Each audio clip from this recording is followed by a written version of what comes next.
మీకేం కొత్త కాదులేండి. పక్క రాష్ట్రాల వాళ్ళు పెట్టుబడులతో వస్తే మీరు కట్టుకథలతో వస్తారు. ఎవరి మీద తోసేద్దామా, ఏం చెప్పి తప్పించుకుందామా అన్న కార్యక్రమం మీకు తెలిసినంత బాగా ఎవరికి తెలియదు. దీనికోసం కాదు మీకు ఓట్లేసింది, మీకు అధికారం ఇచ్చింది, మీకు పదవులు ఇచ్చింది. ఇప్పటికైనా ఈ రెడ్ బుక్ అరాచక పాలనని మానేసి ప్రజలకి మీరు ఏదైతే ప్రామిస్ చేశారో ఆ ప్రామిస్ని ఫుల్ఫిల్ చేస్తూ ఈ రాష్ట్ర పరువుని కాపాడమని చంద్రబాబు నాయుడుకి, లోకేష్కి, పవన్ కళ్యాణ్కి తెలియజేసుకుంటున్నాం. ఎందుకంటే పవన్ కళ్యాణ్ గారు ఏదో మత్తులో మాయలో ఉన్నారు. చంద్రబాబు నాయుడు మత్తు మాయలో. కనీసం దావోస్కి మిమ్మల్ని తీసుకెళ్ళలేదు అంటే మీరు వెళ్తే పెట్టుబడులు రావని మిమ్మల్ని తీసుకెళ్లేదా పవన్ కళ్యాణ్ గారు?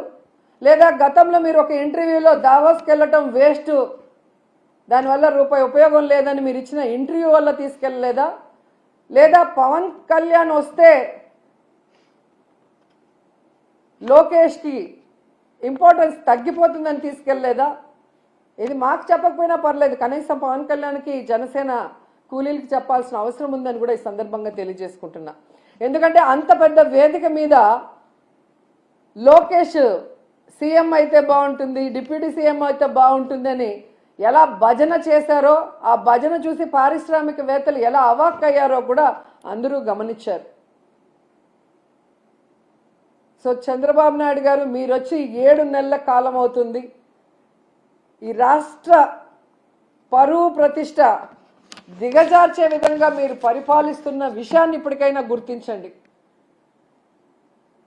మొన్న టీటీడీ తిరుమల వైకుంఠ ఏకాదశి తొక్కిసలాటలో ప్రాణాలు పోగొట్టుకున్న కుటుంబాల్ని మీరు గాలికి వదిలేసి దాంట్లో నుంచి మిమ్మల్ని నమ్ముకున్న మీ అఫీషియల్స్ ఎవరైతే మీరు రిక్రూట్ చేశారో మీరు రిక్రూట్ చేసిన టీటీడీ పాలక మండలిని తప్పించడానికి, కాపాడటం కోసం ఈరోజు ఎన్ని డాన్సులు వేస్తూ తిరుమల పవిత్రతను పాడు చేస్తున్నారు.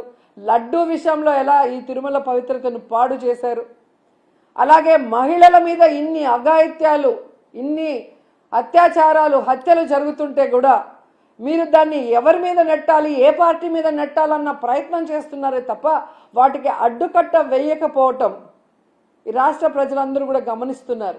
ముఖ్యంగా పవన్ కళ్యాణ్ గారు లా అండ్ ఆర్డర్ ఫెయిల్యూర్ అయింది, హోమ్ మినిస్టర్ ఫెయిల్యూర్ అయ్యారని చెప్పి అంత చెప్పిన తర్వాత కూడా ఇంతవరకు మీరు లా అండ్ ఆర్డర్ మీద దృష్టి పెట్టలేదు అంటే ఈ రాష్ట్ర ఇమేజ్ ఎంత దిగజారిపోయిందో దావోస్ పర్యటనలో మీకు ఒక్క ఎంఓయూ కూడా అవ్వకపోవటం అనేది ఇప్పటికైనా తెలుసుకొని రాష్ట్ర ప్రతిష్టని, పరువుని పెంచే విధంగా మీరు పరిపాలిస్తారని ఆశిస్తున్నాం. అలాగే ఈ రాష్ట్రంలో తప్పుడు కేసులు, ఈ రాష్ట్రంలో మీకు నచ్చని వాళ్ళ మీద ఏదో రకంగా కక్ష సాధింపు చేయాలి అంటే అది కరెక్ట్ కాదు. ఎందుకంటే ఎప్పటికీ మీరు ఉండరు. రాబోయే కాలంలో జగన్మోహన్ రెడ్డి గారు ఖచ్చితంగా ముఖ్యమంత్రి అవుతారు. ఎందుకంటే ఇప్పటికే ప్రజలు మీకు ఓటేసిన దానివల్ల వేసిన వాళ్ళు బాధపడుతున్నారు.